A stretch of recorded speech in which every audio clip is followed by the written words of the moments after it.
इसी साल के अंत तक बिहार में विधानसभा के चुनाव होने वाले हैं। ऐसे में सियासी सरगर्मियां तेज हो गई। कभी मौसम गर्म है तो कभी नर्म है, लेकिन सियासी तपिश हर दिन बढ़ रही है। सियासी पिच पर लड़ाई सत्ता पक्ष और विपक्ष की तो है ही, लेकिन उससे पहले साथी दलों को साथ लेकर चलना भी बड़ी चुनौती सभी के लिए है। ऐसा हम इसलिए कह रहे हैं क्योंकि बिहार में महागठबंधन में खींचतान की खबरें फिर से आने लगी हैं। सवाल नेतृत्व पर उठने लगा और उंगली उठाई है राहुल गांधी के ही करीबी पप्पू यादव ने, वो भी कांग्रेस की ही सहयोगी पार्टी आरजेडी और उनके नेता तेजस्वी यादव पर।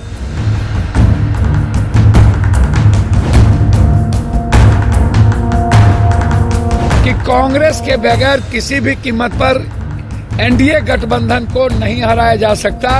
सूप बाजा तो बाजा, छलनियों बाजा। स्वास्थ्य विभाग किसके पास था?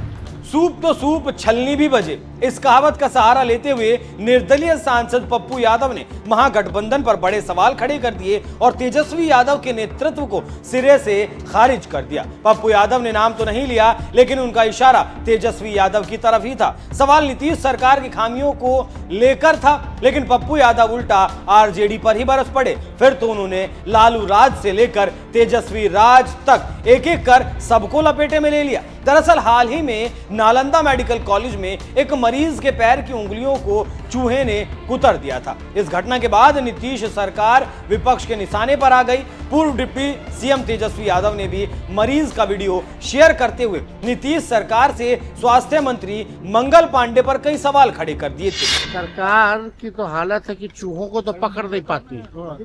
चूहा बिहार में शराब पी जाता है, चूहा बिहार में बांध काट लेता है, चूहा अस्पताल में लोगों का उंगली काट ले जाता है। ये सरकार में चूहों का और अपराधियों का बोलबाला हो चुका है। जो सरकार चूहों पे कार्रवाई नहीं कर सकती, वो अपराधियों पर क्या कार्रवाई करेगी? अब इस मामले में पप्पू यादव ने उल्टा तेजस्वी यादव को ही निशाने पर ले लिया। पप्पू यादव ने कहा 15 साल आरजेडी की सरकार थी, तब क्या किया? सूप बाजा तो बाजा, छलनियों बाजा। स्वास्थ्य विभाग किसके पास था? सामने देखिएगा। अब 15 साल सरकार किसकी थी? और इसमें एक दूसरे की आलोचना की क्या जरूरत है? 15 साल उधर है, 20 साल इधर, दोनों आदमी मिलके बर्बाद किए। कभी आंख कुतर लेता है, कभी हाथ कुतर लेता है। और आज जो सबसे बुरी स्थिति मेडिकल की है, कहीं अल्ट्रासाउंड सीटी स्कैन नहीं, कहीं एमआरआई नहीं, भवन पर भवन ठेकेदारी और पैसे के लिए पहले भी बनता था, आज भी बन रहा है।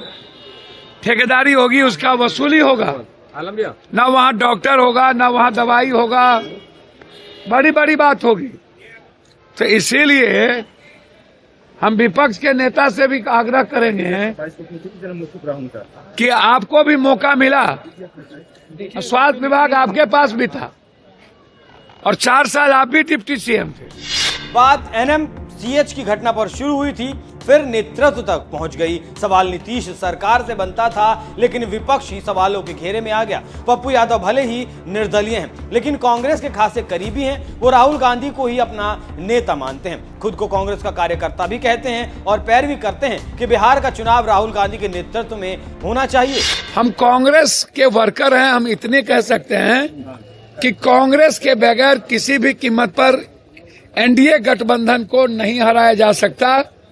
सभी जाति धर्म वर्ग का राहुल गांधी जी के प्रति सम्मान है, चाहे एसटी हो, एबीसी हो, ओबीसी हो, माइनॉरिटीज के लोग हो, चाहे ऊंची जात के लोग हो, सभी युवाओं का सवाल हो, चाहे राष्ट्र का सवाल हो, चाहे आत्मस्वाभिमान का सवाल हो, सबकी उम्मीदें राहुल गांधी है और बिहार का चुनाव हमें राहुल गांधी के नेतृत्व में लड़ने की जरूरत है, तभी हम सक्सेस। जहां तक बात है तेजस्वी यादव की, तो आरजेडी और आरजेडी सुप्रीमो लालू यादव खुद कई बार तेजस्वी के नाम पर मोहर लगा चुके हैं। उनका कहना है कि चुनाव तेजस्वी यादव के नेतृत्व में ही लड़ा जाएगा और साथ ही महागठबंधन में सीएम का चेहरा भी तेजस्वी ही होंगे। साथ ही उन पर महागठबंधन के कोऑर्डिनेशन की भी जिम्मेदारी है। ऐसे में राहुल गांधी का जिक्र उन्हीं के करीबी ने करके कलह को निमंत्रण दे दिया। इसकी झलक भी दिखने लगी। पप्पू यादव के बयान पर आरजेडी ने पलटवार किया और साफ किया कि बिहार में चुनाव तेजस्वी यादव के नेतृत्व और चेहरे पर ही लड़ा जाएगा। आरजेडी प्रवक्ता मृत्युंजय तिवारी ने कहा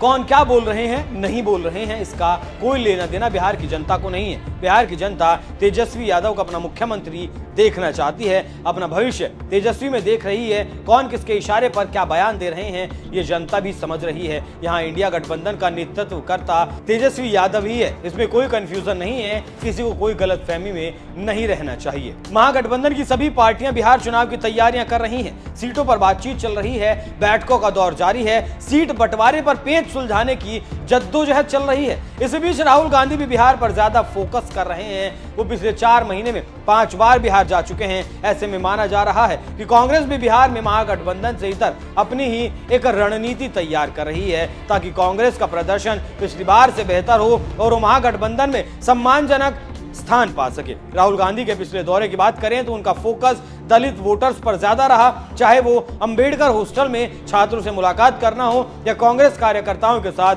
फूले मूवी देखना हो। मैं जानता हूं SC ST अति पिछड़ा हॉस्टल्स में यहाँ क्या होता है।